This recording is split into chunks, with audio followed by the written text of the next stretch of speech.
Alors donc, bienvenue à tous et bon sabbat. Donc aujourd'hui, nous avions un sujet qui s'intitule « Les amis de la famille ». Donc nous allons voir quelles sont les choses qui peuvent nous aider pour avoir une famille heureuse. Donc le texte clé se trouvait dans Matthieu 7, versets 24 à 29. Nous allons le relire.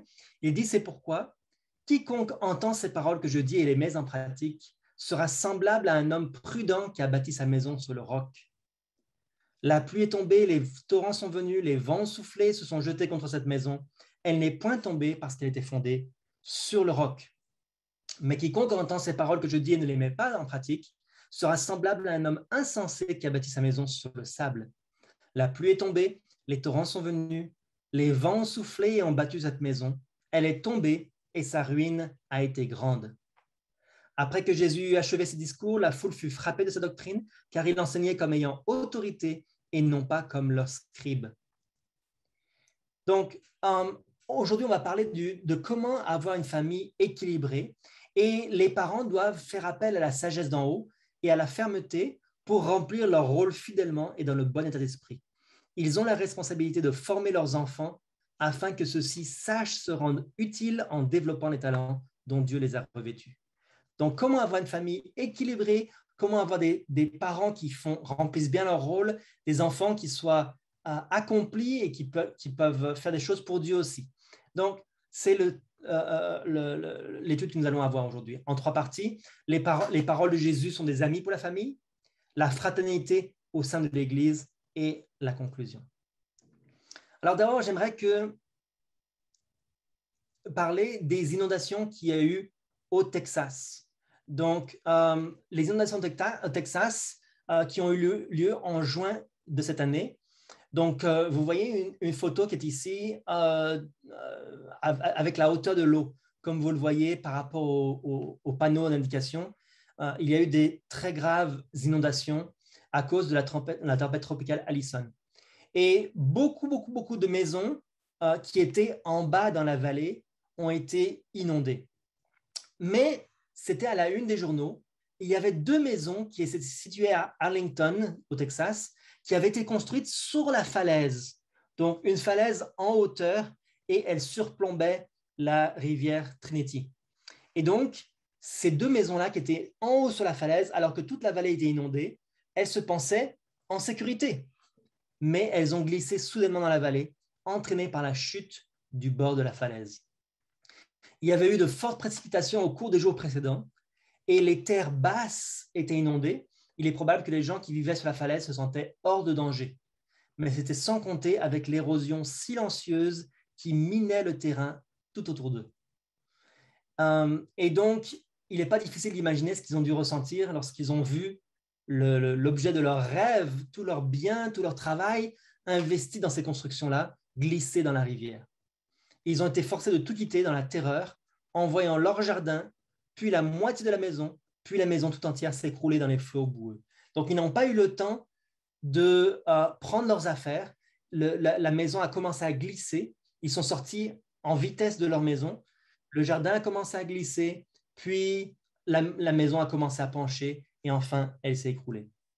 Alors, on voit ici une des maisons qui était sur la falaise. L'autre, c'est juste une illustration que j'ai trouvée. Mais cette première maison-là qui est en haut de la falaise et la falaise petit à petit a commencé à glisser de plus en plus. On voit la maison qui est en train de tomber. Donc, et très rapidement, toute la maison va tomber.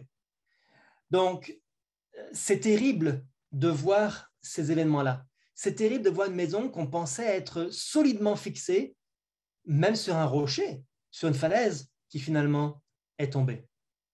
Et pour nous, dans l'histoire que nous avons aussi des choses qui peuvent affecter notre famille, qui peuvent être des ennemis ou bien des amis pour la famille. Satan va toujours essayer d'attaquer, vous savez. Il va essayer de saper les fondations, c'est-à-dire de détruire les fondations par en dessous, sans que ça soit visible, et pour que la famille puisse être détruite. Alors, il y a des ennemis qui sont souvent invisibles, qui sapent les fondations. Vous savez, c'est pour ça qu'en français, on a le mot sapeur-pompier. Saviez-vous que les pompiers, autrefois, ils existaient au départ, le travail des pompiers, au départ, c'était de saper les maisons, c'est-à-dire de détruire les maisons pour arrêter le feu. Lorsqu'il y avait un incendie, pour circonscrire le feu, pour l'empêcher de se propager, les sapeurs-pompiers, les pompiers devaient détruire toutes les maisons autour pour que le feu reste confiné. Et ça peut être le travail de l'ennemi. Non seulement il veut détruire nos maisons, mais il veut aussi surtout détruire nos foyers. Mais bien sûr, aujourd'hui, nous allons étudier non pas les ennemis de la famille, comme Dieu nous le dit qu'il existe, mais nous allons étudier les amis de la famille. Nous allons voir ce qui est possible de faire pour construire des familles solides, pour qu'elles puissent être efficaces dans le royaume de Dieu et qu'elles puissent être solides. Donc, nous avons beaucoup de familles dans l'Église et nous ne voulons pas qu'elles aient des problèmes. Alors, la première partie nous parle des paroles de Jésus qui sont des amis pour la famille. Donc, la première chose que nous avons vue, c'est construire sur le roc. C'est le verset que nous avons lu en introduction. Donc, construire sur le roc, c'est quoi? C'est quoi finalement? Est-ce que c'est comme la personne qui a construit sa maison sur la falaise? Cette falaise-là, finalement, n'était pas suffisamment résistante. Il pensait qu'elle allait résister. Il pensait qu'elle était solide. Il a fait suivant des plans d'architecte. Tous les spécialistes lui ont dit cette falaise est solide. Mais est-ce que c'est vraiment solide? Est-ce que le roc que nous allons utiliser est vraiment le bon? Vous savez, dans l'Église catholique, on parle beaucoup de ce rocher sur lequel l'Église a été construite. Nous allons y venir un petit peu, mais quel type de rocher est-ce que nous voulons utiliser? Parce que ce n'est pas seulement les paroles de Jésus qu'on veut utiliser, mais celles de la Bible tout entière. Toute la Bible a des instructions pour nous donner concernant les décisions à prendre au sein de notre famille. Tout à l'heure, nous parlions avec les jeunes, nous parlions d'Abraham et des décisions qu'il a dû prendre pour sa famille. Ça nous donne des leçons pour nous aujourd'hui, jusque dans les activités de tous les jours.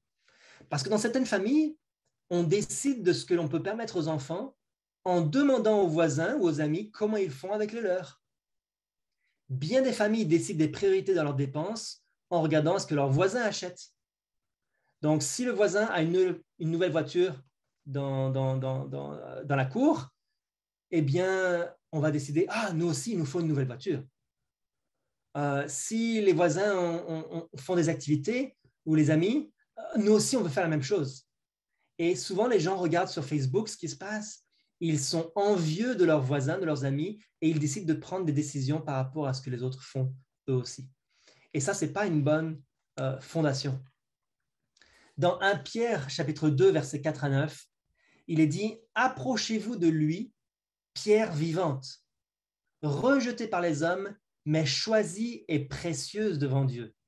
Et vous-même, comme des pierres vivantes, édifiez-vous pour former une maison spirituelle, un saint sacerdoce, afin d'offrir des victimes spirituelles agréables à Dieu par Jésus-Christ. Car il est dit dans l'Écriture, « Voici, je mets en Sion une pierre angulaire, choisie, précieuse, et celui qui croit en elle ne sera point confus. » Donc cette pierre, qui est cette pierre vivante? Qui est cette pierre qui a été rejetée par les hommes, mais qui est choisie et précieuse devant Dieu? Et qui va nous aider à nous-mêmes être des pierres solides pour construire nos maisons spirituelles. Qui est cette pierre? Le verset continue, il est dit « L'honneur est donc pour vous qui croyez. Mais pour les incrédules, la pierre qu'ont rejetée ceux qui bâtissaient est devenue la principale de l'angle. Et une pierre d'achoppement et un rocher de scandale. Ils s'y heurtent pour n'avoir pas cru à la parole. Et c'est à cela qu'ils sont destinés. Vous, au contraire, vous êtes une race élue, un sacerdoce royal, une nation sainte, un peuple acquis, afin que vous nous annonciez les vertus de celui qui vous a appelé des ténèbres à son admirable lumière. » Alors, qu'est-ce que c'est qu'une pierre angulaire et une pierre d'achoppement? Alors, une pierre angulaire, vous savez, à l'époque où les maisons étaient construites en pierre,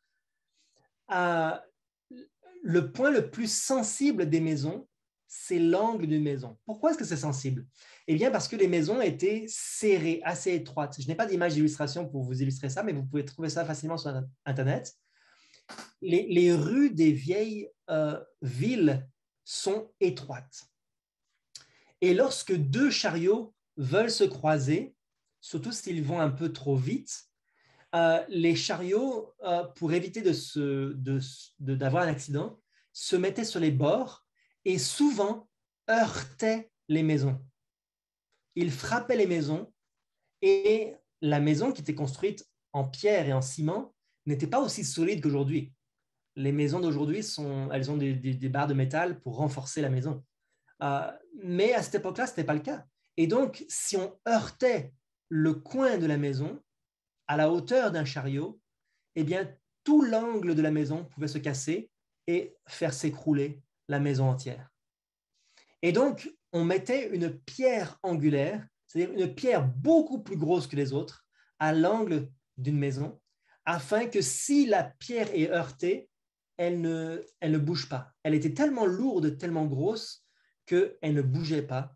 Et c'était le chariot qui était abîmé, mais la maison restait en place. Et donc, cette pierre qu'ont rejetée les bâtisseurs, parce qu'elle était tordue, elle n'était pas droite, elle était difficile à travailler, elle était trop grosse. Vous savez qu'une grosse pierre, c'est difficile de la déplacer, c'est difficile de travailler avec. Eh bien, c'est cette pierre-là qui a été utilisée pour que toute la maison puisse résister à un choc. Combien de fois nous avons eu des chocs dans nos familles? Vous savez très bien que dans toutes les familles, dans tous les foyers, il y a des difficultés. Il peut y avoir des disputes, il peut y avoir des problèmes intérieurs, des problèmes extérieurs, des problèmes d'argent, des problèmes de santé, des problèmes de jalousie, des problèmes de l'un des deux qui veut utiliser la force, qui veut forcer l'autre à faire quelque chose qui n'est pas bien, qui ne veut pas. Eh bien, lorsque nous avons ces chocs qui vont atteindre la maison, si notre maison est construite sur le roc et utilise un rocher, une pierre qui à l'angle de cette maison, eh bien, tous ces chocs ne vont pas être capables de renverser la maison. Souvent, si on décide de ce qu'il est bon de faire ou de ne pas faire en suivant les idées populaires, on va à la catastrophe. Si on fait comme tout le monde, eh bien, on va échouer comme tout le monde. Plus de 50% des mariages échouent en divorce. Et là, je parle des mariages. Je ne parle pas de ceux qui ne se marient pas, parce que la plupart des gens ne se marient plus aujourd'hui. Et donc, parmi tous ceux qui ne sont pas mariés, combien de séparations est-ce qu'il y a? Encore plus. Et donc, si nous suivons le modèle populaire, nous allons aller à la catastrophe. Pourquoi est-ce que c'est une catastrophe de se séparer? Certaines personnes pensent que c'est correct si on se sépare, on n'est plus en bon terme, eh bien on veut avoir la paix, alors on se sépare. Mais en réalité, la séparation n'est pas une solution. Vous pouvez parler à tous ceux qui sont séparés, ou tous ceux qui sont seuls, divorcés, ils ne sont pas plus heureux à cause du divorce. Ils sont simplement moins malheureux parce qu'ils n'ont pas les disputes quotidiennes. Mais ça n'apporte pas le bonheur. Ce n'est pas une solution qui peut aider à avoir le bonheur. Et lorsqu'un couple se sépare, eh bien, les deux sont malheureux maintenant, les enfants sont malheureux et tout l'entourage élargi va aussi être malheureux. C'est pour cela que Dieu nous encourage à avoir des protections pour que notre maison puisse faire face à tous les problèmes. Et si notre pierre est solide, si notre rocher est solide, alors la maison va être soutenue. Alors, Moïse avait expliqué qui était ce rocher. Des siècles avant que Jésus arrive, Moïse avait désigné le rocher du salut d'Israël. Le psalmiste, David, avait chanté son rocher protecteur. Ésaïe avait écrit « Ainsi par le Seigneur l'Éternel, voyez, j'ai mis pour fondement en Sion une pierre angulaire, choisie et précieuse, solidement posée. » Et Pierre lui-même, quand il écrit sous l'influence de l'Esprit Saint, il applique à Jésus cette prophétie. Il dit Si vous avez goûté que le Seigneur est bon, approchez-vous de lui, pierre vivante, rejetée par les hommes, mais choisie et précieuse devant Dieu, et vous-même, comme des pierres vivantes, édifiez-vous pour former une maison spirituelle. Alors le Christ, il est dit dans Jésus-Christ, le Christ a fondé son Église sur le rocher vivant. Ce rocher, c'est lui-même. Son corps rompu et meurtri pour nous. Bâti sur ce fondement, l'Église défie les puissances de l'enfer. Là, il est parlé de l'Église, mais nos foyers aussi. Nos foyers vont défier les puissances de l'enfer. Toutes les attaques de Satan vont retomber non pas sur le foyer, mais vont retomber sur Jésus. Si c'est Jésus qui est le fondement de votre maison, si c'est Jésus qui est votre pierre angulaire, toutes les attaques de l'ennemi vont retomber sur lui. Est-ce que Jésus est capable de soutenir les attaques de Satan? Bien sûr, bien sûr. Il a eu la victoire dans le désert, il a eu la victoire durant toute sa vie, il a eu la victoire finale et il est capable de résister à toutes les attaques de l'ennemi. Vous savez, j'ai un ami qui est ingénieur et qui étudie, son travail principal, c'était d'étudier la solidité des matériaux pour une construction.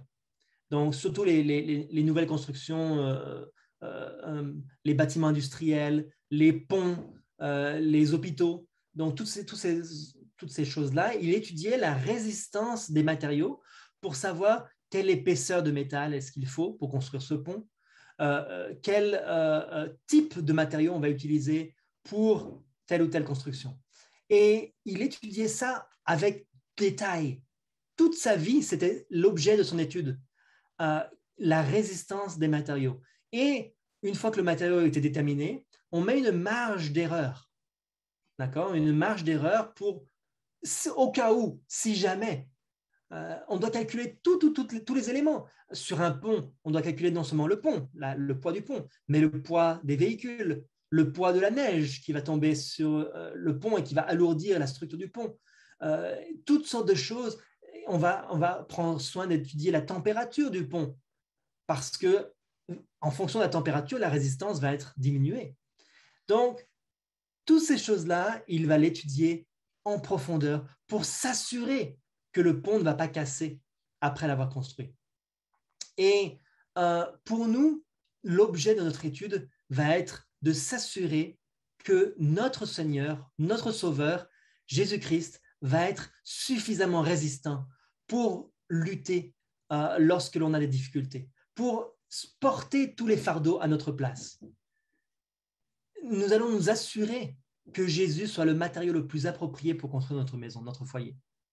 Frères et sœurs, si vous voulez un foyer heureux, il faut que vous preniez Jésus. C'est le meilleur ingrédient, c'est le meilleur ami pour votre maison. C'est sur lui que votre maison va pouvoir être bâtie et résister à toutes les tempêtes. Et les instructions que Jésus nous donne pour avoir une famille heureuse, on peut les simplifier en 3 ingrédients ou 3 amis. 3 amis qui vont rendre votre famille heureuse. Le premier ingrédient, c'est le pardon. Dans Matthieu 6, au verset 12, Jésus nous dit que lorsque nous prions, nous devons le faire pour être pardonnés de la même façon que nous pardonnons à ceux qui nous ont offensés. Si nous voulons nous-mêmes être pardonnés, nous devons pardonner à ceux qui nous ont offensés. Lorsqu'on parle du pardon, on doit être pardonné de nos péchés, n'est-ce pas, pour avoir la vie éternelle. Si nous voulons recevoir le pardon de nos péchés, si nous voulons que Jésus puisse nous pardonner, eh bien nous aussi, nous devons pardonner à ceux qui nous ont offensés. Dans Matthieu 18, au verset 22, Jésus nous dit que nous devons pardonner non pas 7 fois, mais 70 fois 7 fois. Donc, un nombre presque incalculable de fois. Parce qu'il n'est rien de plus dévastateur que des blessures et des offenses non pardonnées au sein d'un foyer. Et si vous donnez de l'importance au pardon et que vous pardonnez, même lorsque c'est difficile de le faire, votre famille deviendra capable de résister à tous les orages. Tous les problèmes, vous êtes capable de résister parce que vous avez acquis ce talent de pardonner. Le pardon est essentiel pour le bonheur d'une famille. Frères et sœurs, n'oubliez jamais ça. N'oubliez jamais ça, que les problèmes vont arriver, mais si vous y pensez tout le temps, si vous réfléchissez tout le temps à ces problèmes-là, si vous gardez dans votre cœur de la haine, eh bien, cette famille ne pourra pas résister. Le pardon est la première étape pour pouvoir avoir une famille heureuse. Le premier ami. Et le premier ami dans le foyer chrétien, il a dit, si la volonté de Dieu s'accomplit, le mari et la femme se respecteront réciproquement et manifesteront amour et confiance. Donc, si on met en place le principe de Dieu, tout se passera bien. Tout ce qui est de nature à troubler la paix et l'unité de la famille devrait être formellement rejeté. La bonté et l'amour devraient être cultivés sans relâche. Celui qui manifeste un esprit de tendresse, de pardon et d'amour découvrira que ce même esprit rejaillit sur lui. Lorsque vous avez cet esprit donc de bonté envers les autres, vous allez voir que la bonté revient vers vous. Ça va être difficile au début à exercer cet esprit de pardon, cet esprit d'amour, de tendresse. Mais vous allez voir que cette même chose va revenir vers vous. Le passage continue, il dit, dans le foyer où règne l'Esprit de Dieu, il ne peut être question d'incompatibilité de caractère. Quand le Christ, l'espérance de la gloire, grandit dans les cœurs, l'union et l'amour règnent dans le foyer. Le cœur de la femme en qui le Christ habite sera forcément en union étroite avec le cœur du mari où le Christ habite aussi. Ils feront ensemble tout ce qui est en leur pouvoir afin d'être admis dans les demeures que le Christ est allé préparer pour ceux qui l'aiment. Vous allez voir que si tous les deux sont unis sur la même base, on est basés tous les deux sur Christ et on marche tous les deux dans la même direction, eh bien, les problèmes ne seront pas capables de nous séparer puisqu'on marche dans la même direction. Le deuxième ami que nous avons, c'est l'amour. Dans Matthieu 5, versets 43 à 46, Jésus indique clairement que l'amour dispensé par ses disciples doit inclure leurs ennemis autant que leurs amis. Vous savez, une des caractéristiques des bons dirigeants d'entreprise, c'est de savoir se séparer de leurs employés. C'est très difficile de se séparer d'un employé d'une bonne manière, en restant en bons termes, en restant bons amis. Et lorsque nous avons des problèmes dans notre famille, je ne dis pas qu'il faut se séparer, ce que je veux dire, c'est qu'une des qualités dans la famille, c'est de savoir ne pas avoir de problème, même avec nos ennemis, même avec une personne dans la famille qui nous a fait du mal, savoir résoudre le problème et savoir conserver cette amitié. Ça, c'est très important. L'apôtre Paul, dans Éphésiens 5, verset 25, prend exemple sur l'amour puissant de Jésus pour affirmer que l'homme doit aimer sa femme comme Christ a aimé l'Église et s'est donné lui-même pour elle. Donc, l'homme doit aimer sa femme. Et qu'est-ce qu'il dit de la femme? La femme doit respecter son mari. Et lorsque les deux pratiquent ces choses-là, lorsque l'amour est réellement là, alors les difficultés vont disparaître. Dans Conseil à l'Église, à la page 101, il est dit « Le mariage, qui est une union pour la vie, est le symbole de l'union du Christ avec son Église. L'esprit que le Christ manifeste envers son Église est le même qui doit régner entre les époux. Ni le mari, ni la femme ne doit chercher à dominer. » Vous avez écouté ce qu'il est dit? Ni le mari, ni la femme ne doit chercher à dominer. Dans certains foyers, on dit c'est la femme qui porte le pantalon. Dans d'autres foyers, c'est le mari qui va décider de tout. Il est dit ni le mari ni la femme ne doit chercher à dominer. Le Seigneur a posé les principes destinés à nous guider à cet écart. Qui doit dominer? Le Seigneur. Le mari doit aimer sa femme comme le Christ a aimé l'Église et il faut que la femme respecte et aime son mari. Tous deux cultiveront un esprit de bonté, étant bien déterminés à ne jamais se faire de la peine l'un à l'autre. Lorsque vous partez sur ce principe-là, que nous ne voulons pas faire du mal à l'autre. Nous ne voulons pas que l'autre soit triste. Eh bien, vous allez tout faire pour rendre l'autre heureux. C'est ça la beauté du mariage. La vraie valeur du mariage, le vrai secret du mariage, c'est de chercher à rendre une autre personne heureuse. Parce que beaucoup de gens se marient de manière égoïste. Ils veulent quelque chose dans le mariage.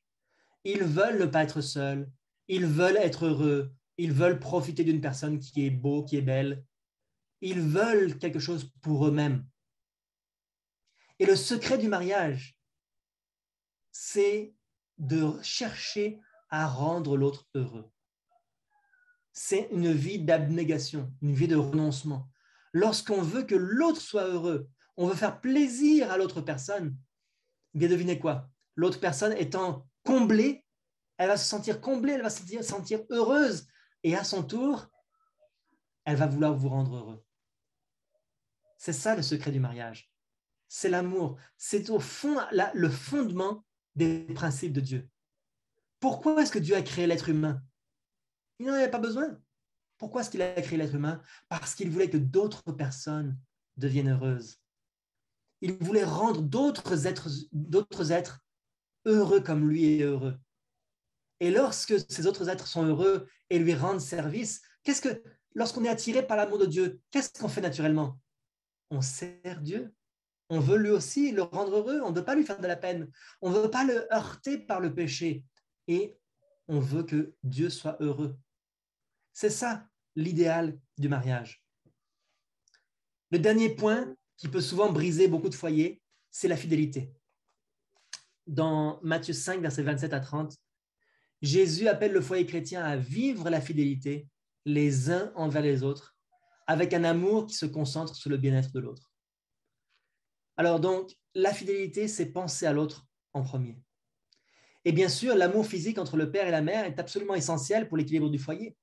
S'il n'y a pas de relation l'un envers l'autre, s'il n'y a pas de relation de couple harmonieuse physique, s'il y a une infidélité dans le mariage, s'il y a le mari ou la femme qui va chercher ailleurs à obtenir du plaisir ou de la joie ou du réconfort, c'est une infidélité. Et si on prive l'autre de ce qui est normal, petit à petit, les deux personnes vont s'éloigner, vont se renfermer, vont développer une rancœur et les problèmes de couple vont arriver. Et le plus beau des cadeaux qu'un père puisse donner à ses enfants, c'est d'aimer leur maman. Que les enfants puissent constater que les deux parents s'aiment et se chérissent. Quand on ne passe pas assez de temps ensemble, quand on ne passe pas assez de temps en famille ou bien dans l'intimité, les choses se ressentent. Et c'est ça la fidélité. La fidélité, ce n'est pas juste tromper son mari ou sa femme, bien sûr, ça inclut ça, mais c'est aussi lui voler ce qui lui revient. Ne pas donner à mon épouse ce qu'elle a droit, ou à mon mari, si je suis une femme. C'est ça le problème. Ça, c'est de l'infidélité aussi. Et on peut voler oui, on peut voler à notre mari ou à notre femme quelque chose qui lui revient sans commettre d'adultère. Et ça détruit beaucoup de couples. Bien sûr, il y a aussi l'adultère qui va aussi très souvent briser un couple, soit quasiment le briser, soit le briser complètement. Dans Matthieu 5, versets 27 à 28, il est dit « Vous avez appris ce qu'il a été dit, tu ne commettras point d'adultère, mais moi je vous dis que quiconque regarde une femme pour la convoiter a déjà commis un adultère avec elle dans son cœur. » Je ne vais pas rentrer dans les détails de ce que cela veut dire, mais je vais juste mentionner une chose. Aujourd'hui, la plupart des péchés dans un couple ne sont pas seulement l'adultère. Il y a beaucoup d'adultères qui sont commis dans le foyer avec la pornographie. Et ça, c'est quelque chose qui détruit un couple, qui détruit la relation de couple, qui va éloigner les deux personnes et qui va vraiment briser la famille. Donc, frères et sœurs, si jamais vous avez un de ces nombreux problèmes, venez à Dieu. Demandez-lui de vous aider dans tous ces domaines-là. Et lorsque votre famille sera accomplie, à ce moment-là, vous serez capable d'être utile dans l'Église. Parce que dans l'Église, nous avons aussi cette fraternité que Dieu a construite. Comment est-ce que Dieu l'a construite? On a parlé de la fondation qui est Jésus. Jésus est le fondement de notre maison. C'est lui qui est le rocher sur lequel nous devons construire notre maison. Mais comme nous l'avons dit tout à l'heure, quand Jésus a parlé des fondements de son Église, il a aussi parlé de construire sur un rocher. Alors, comme je disais tout à l'heure, l'Église catholique, elle, cite le verset de Matthieu 16, verset 18.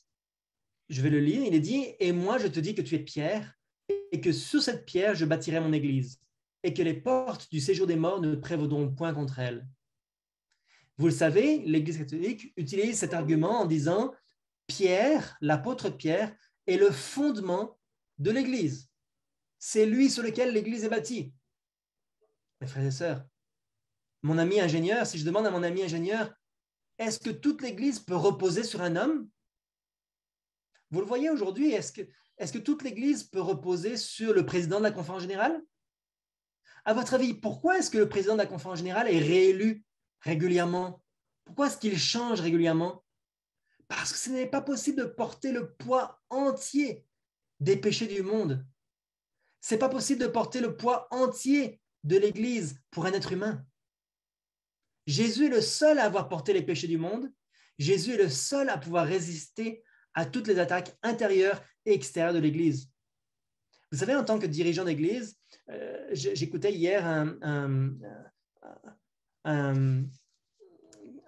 quelqu'un qui a été dirigeant d'Église, d'une méga église, donc d'une église avec plus de 1000 personnes. Et il disait, ils avaient des problèmes financiers, ils devaient quitter le travail de l'église et se trouver un autre travail dans le monde. Et il disait, quel type de travail est-ce que je peux faire? Il demandait des conseils. Et celui qui lui répondait, le conseiller lui disait, mais vous avez dirigé une entreprise, vous êtes capable de dire, c'est une entreprise d'église, mais c'était une entreprise. Vous avez été capable de régler tous les problèmes, différents fardeaux de l'église, des gens qui partent, des gens qui se plaignent. Vous êtes capable de diriger une autre entreprise aussi. Mais un homme n'est pas capable de régler tous les problèmes. Si nous basons notre foi sur un homme, notre Église va chuter. Vous savez, beaucoup de gens, lorsque viennent les élections de la conférence générale, beaucoup de gens vont regarder aux hommes et vont dire qui est l'homme qui est le plus capable, qui est l'homme qui est l'homme de mon pays, de ma nationalité, quelqu'un que je peux soutenir politiquement. Et ça, c'est une mauvaise idée. Parce que qui est le meilleur dirigeant? C'est celui qui est basé sur le Christ. C'est celui qui a comme fondement Jésus-Christ. Et l'Église est fondée sur Jésus-Christ et non pas sur l'apôtre Pierre. Pierre, lui aussi, est devenu une pierre, est devenu un rocher. Pourquoi? Parce qu'il avait utilisé le modèle de Jésus et il est devenu à nouveau un rocher pour les croyants qui l'ont suivi. Et là, l'Église est là pour qu'on s'entraide. Donc, la maison que Dieu a construite sur ce rocher, l'Église, c'est un second cercle d'amis pour votre famille. Premier cercle d'amis, la parole de Dieu. Deuxième cercle d'amis, l'Église. Parce que dans l'Église, c'est là où les paroles de Christ et les Saintes Écritures sont prises au sérieux et ont autorité. C'est là où on peut dire « il est écrit ». C'est là où on peut donner des encouragements en se disant « c'est vraiment sérieux ça ». Ce n'est pas juste des histoires qu'on raconte aux enfants. Les principes de Dieu vont nous rendre meilleurs, vont nous rendre heureux. Il est dit, dans les diverses relations que l'Église rend possibles, les besoins des familles trouvent leur satisfaction. Pourquoi? Parce que les familles les plus jeunes sont soutenues par le témoignage des familles plus anciennes. Les familles plus anciennes sont réconfortées par les connaissances qu'elles peuvent apporter aux plus jeunes. Et toutes trouvent de l'aide auprès des familles de leur âge. Donc, on peut communiquer les uns avec les autres et trouver du réconfort les uns avec les autres dans les familles que nous avons. Dans le livre Évangélisé, à la page 369, il est dit « Mes frères, approchez-vous du Dieu des armées avec crainte et tremblement. Le moment est venu d'intensifier nos efforts. Nous allons au-devant de temps troublés, mais si des liens de fraternité chrétienne nous unissent, et si personne ne cherche à dominer, le Seigneur opérera des merveilles. » Vous savez, dans l'Église, si nous avons ce lien d'amour, ce lien de fraternité, ce lien d'unité, si nous parlons les uns avec les autres de manière honnête, sans détour, si nous ne cherchons pas à nous présenter comme étant sous notre meilleur jour, mais si on parle de manière claire, on s'entraide, si personne ne cherche à dominer l'autre, on échange, on se fortifie, on se donne des conseils l'un à l'autre, eh bien, alors cette fraternité va nous donner le pouvoir de résister durant les temps de trouble. Vous savez, les temps de trouble, Sir White disait, nous allons au-devant des temps troublés. Je crois que nous y sommes actuellement. Nous sommes dans les temps de trouble. Il dit, toujours dans le ministère évangélique, à la page 433, il dit, ceux qui sont enclins à considérer leur propre jugement comme le meilleur sont dans un danger très grave. Satan s'efforce tout particulièrement de les séparer ainsi des artisans grâce auxquels Dieu veut édifier son Église sur la terre. Les négliger ou mépriser leur avis, c'est rejeter les instruments qu'il a choisis pour aider, encourager et diriger son peuple. Si quelqu'un travaille dans l'œuvre du Seigneur et pense que la lumière ne doit lui venir que directement de Dieu, il se place dans une situation dans laquelle il risque d'être trompé par l'ennemi et mis en déroute. Le Seigneur, dans sa sagesse, a voulu que par le moyen d'une étroite fraternité entre les croyants, les chrétiens soient unis aux chrétiens et l'Église à l'Église. Ainsi, l'élément humain pourra coopérer avec l'élément divin. Tout instrument sera subordonné au Saint-Esprit et tous les croyants seront unis dans une œuvre bien organisée et bien dirigée qui consistera à faire connaître au monde l'heureuse nouvelle de la grâce de Dieu. Donc, si les dirigeants vont choisir de n'écouter personne, ils vont mépriser les opinions des autres, ils vont faire les choses selon leur propre opinion, eh bien, c'est un échec qui est garanti. Il faut que nous travaillions les uns avec les autres, en écoutant chacun les conseils de l'autre. Je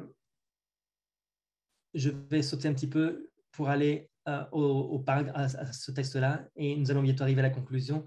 Donc, dans Témoignage pour l'Église, volume 2, il est dit que les parents s'efforcent de rechercher le Seigneur avec ferveur, afin qu'ils ne soient pas eux-mêmes des pierres d'achoppement pour leurs enfants. Que l'envie et la jalousie soient bannies de leur cœur et que la paix du Christ unisse les membres de l'Église en une véritable fraternité. Que les fenêtres de l'âme soient fermées aux germes morbides qui envahissent la terre. Qu'elles soient ouvertes dans la direction du ciel pour recevoir les rayons salutaires du soleil de justice du Christ. Alors, on voit aujourd'hui toutes les influences morbides, mortelles, qui envahissent la terre. Toutes les influences extérieures on doit se protéger de ces influences extérieures. On doit fermer nos fenêtres à toutes les influences extérieures qui peuvent empêcher le bonheur et l'harmonie. Et ouvrir les fenêtres de l'âme pour recevoir les rayons salutaires du soleil de justice du Christ. Donc, frères et sœurs, que Dieu puisse nous aider à vraiment saisir ces opportunités. Vous savez, dans notre famille, nous avons choisi d'éduquer nos enfants à la maison. Nous avons décidé de rester le plus possible à l'écart du monde. Souvent, les gens pensent que nous sommes des ermites parce que nous avons choisi de nous mettre à l'écart et de ne pas avoir d'amis, beaucoup d'amis dans le monde, parce que notre sécurité est en Jésus-Christ. Et plus on est en contact avec les activités du monde, les plaisirs du monde, les distractions du monde, les principes du monde, les amis du monde, plus on va être tenté de suivre le monde.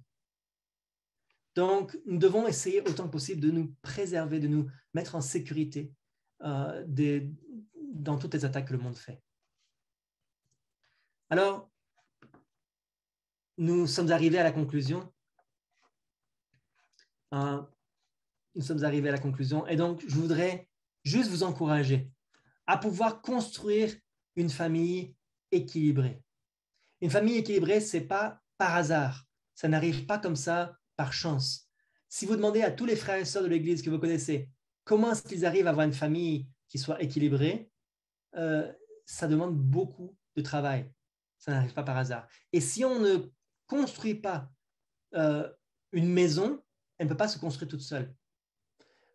Autour de nous, il y a 3 maisons qui sont en construction. 2 sont maintenant presque terminées, mais une dernière, ils ont commencé à la construire. Et c'est beaucoup de travail. Ça ne se construit pas comme ça, tout seul. Il faut faire des efforts, il faut planifier, il faut réfléchir, il faut discuter, il faut que les ouvriers collaborent. Et c'est comme ça que la maison peut être construite. Et il n'y a pas de meilleur endroit pour cela que sous l'autorité de la parole de Dieu, dans la fraternité de l'Église et dans la communauté où chacun va encourager l'autre à vivre une vie équilibrée. Donc, pour construire une maison, il vous faut une fondation solide qui est Jésus-Christ.